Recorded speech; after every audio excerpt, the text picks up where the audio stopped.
but it took me time to develop understanding, by which I mean understanding my students, not only seeing things from their perspectives, but understanding why they had those perspectives.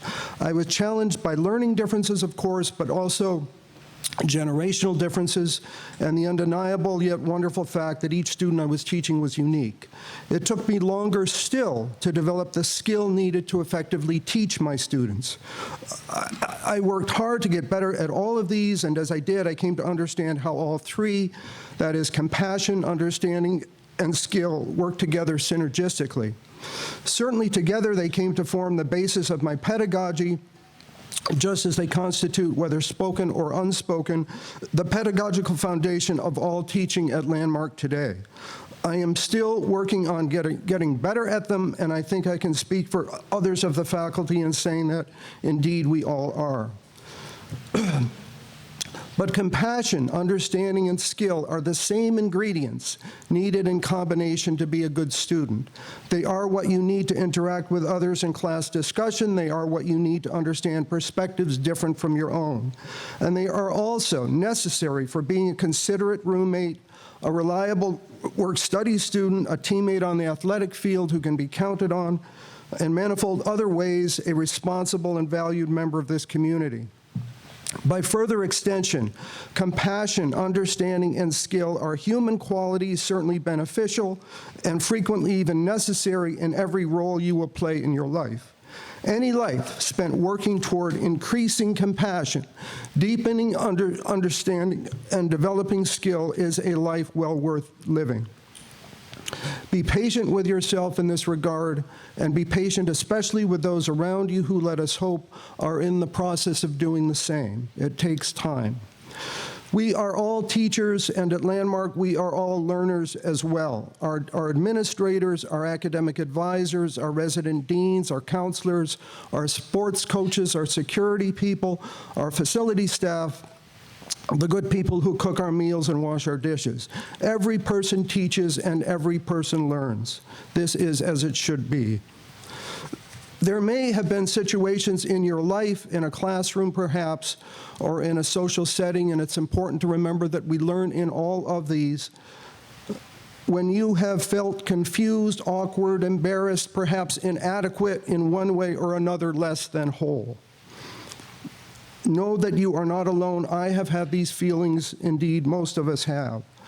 Landmark College is a place to overcome them. If you embrace what we offer you with your whole mind and spirit, in all likelihood, you will in time come to know yourself in a way you hadn't before and perhaps hadn't even thought possible.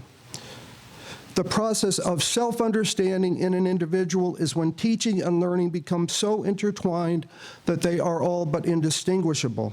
With deepened self-understanding comes self-confidence, and the two together ideally can form a personal foundation that can help you realize your potential not just as a college student, but as a person, a human being.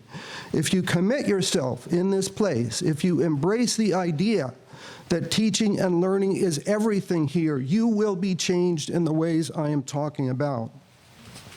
Now, there are people under this tent right now, a number of faculty, President Eden, our librarians, and others who are at present wondering, how on earth did Toomey get this far into his talk without a single mention of Robert Frost? I want you all to know I have no intention of disappointing these people. In writing this speech, I was driven rather by a playful, dare I say, impish desire to build suspense for as long as I possibly could. A directive is a general hint or suggestion about what a person should do, sometimes no more than an index finger or a signpost pointing the way. Among the greatest poems in Robert Frost's canon was one he titled Directive. At one level, it is about a hike through New England woods, any hike on any trail that you would take right here in Putney, where there are plenty of stone walls and pecker-fretted apple trees and old cellar holes. It is about looking backward and forward, about getting lost and growing confused, but eventually finding your way to clarity. The poem concludes at the source of a mountain stream with two crystalline lines that I will conclude this talk with, because they convey in poetic summary My directive, that is to say, our directive, Landmark College's directive to you all today. Here are your waters and your watering place. Drink and be whole again beyond confusion. Thank you and welcome to Landmark.